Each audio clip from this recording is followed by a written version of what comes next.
I'm trying to edit our segment and things are not going the way that I had planned. I'm exhausted.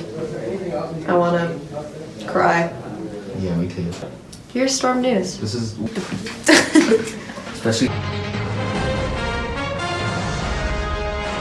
Hello, and welcome to this year's first edition of Storm News. I'm your host, Amberly Sharnerwood.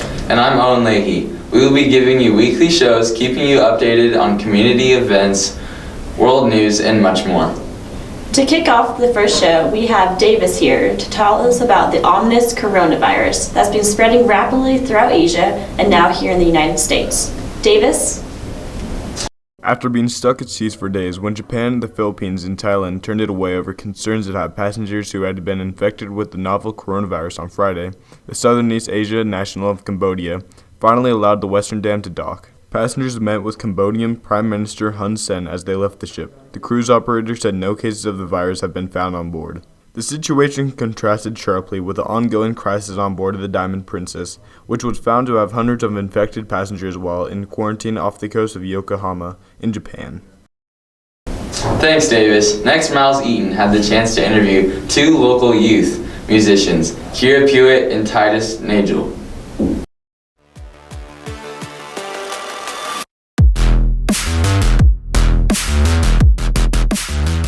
Often what you put down on paper isn't necessarily what sounds good in your head, and right. Vice versa.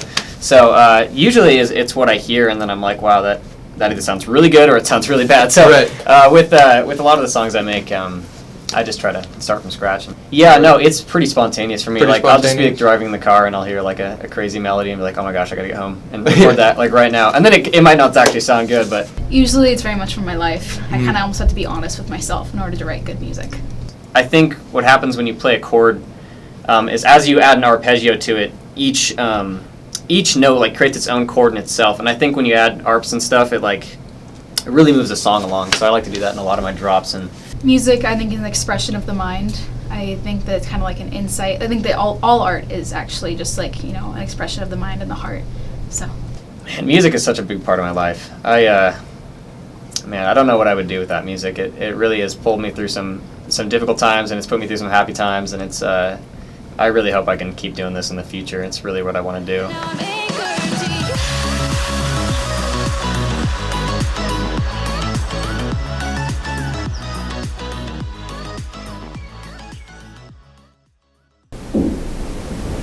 Wow, that's really inspiring. Agreed. It's great to see such young people developing such a passion in the music industry. Next, have you ever wondered what life is like living on a dairy farm? Well, now you don't have to. Storm News got an exclusive inside look at what life is like on Hope Springs Dairy, owned and operated by Zane McCowney and his family.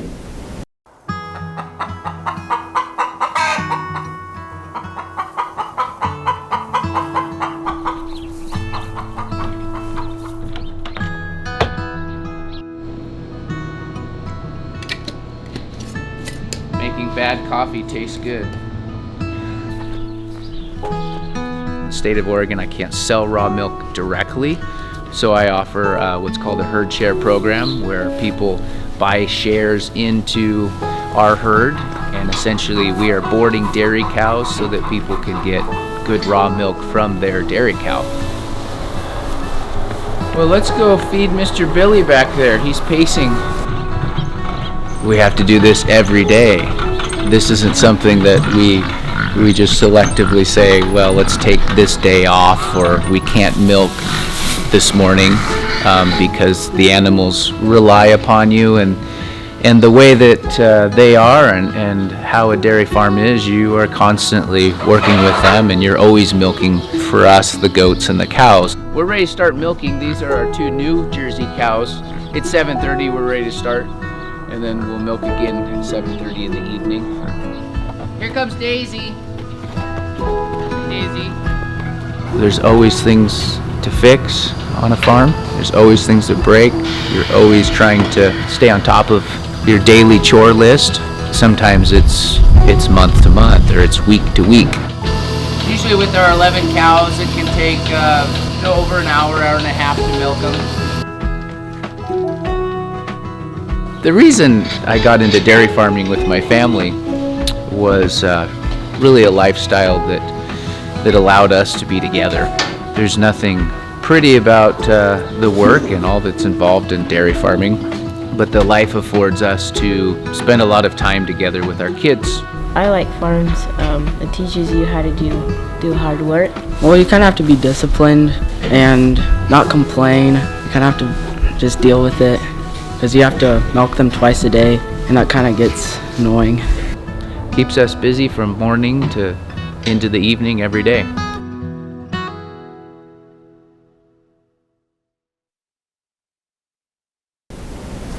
There are always things going on at Summit.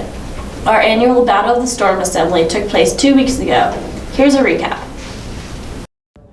On February 13th, Summit held their Battle of the Storm Assembly. Our cameraman Davis picked up some shots. To open up the assembly, the cheer team put on a show with their enthusiasm and acrobatics. Shortly following the cheerleaders, the dance team took to the floor and entertained the crowd with their dancing. The assembly also included some games that all grades were to participate in, along with the staff members of the school. In this event, the juniors prevail and win it all for their grade. And to finally top off the assembly, the Summit Thunder Boys put on a show with their dancing and cool theatrics.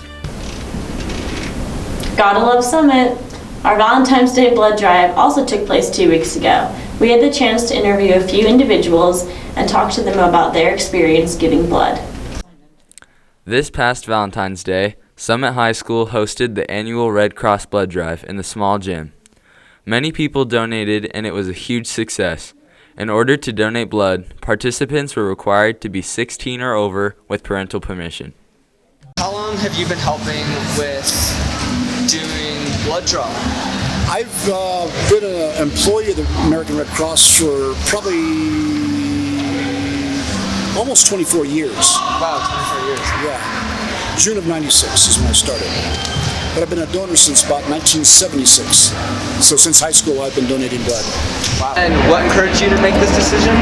Well, all my friends, we all kind of signed up together, and I think it's just like it's nice because there's a lot of people who are less fortunate than I am, and it's just an easy way to give back, and it's like an hour out of my day, so it's not like a huge commitment, but I'm still helping a lot, so. And what encouraged you to make this decision? I think giving blood is a really important thing. If you have the capacity and things are going well for you, I think that, people need it, and it's just a good, healthy, it's being a good citizen. Yeah. And that's our show for today. Thank you for tuning in, and make sure to tune in next week for our second show. I'm Amberly. And I'm Owen, and this is Storm News.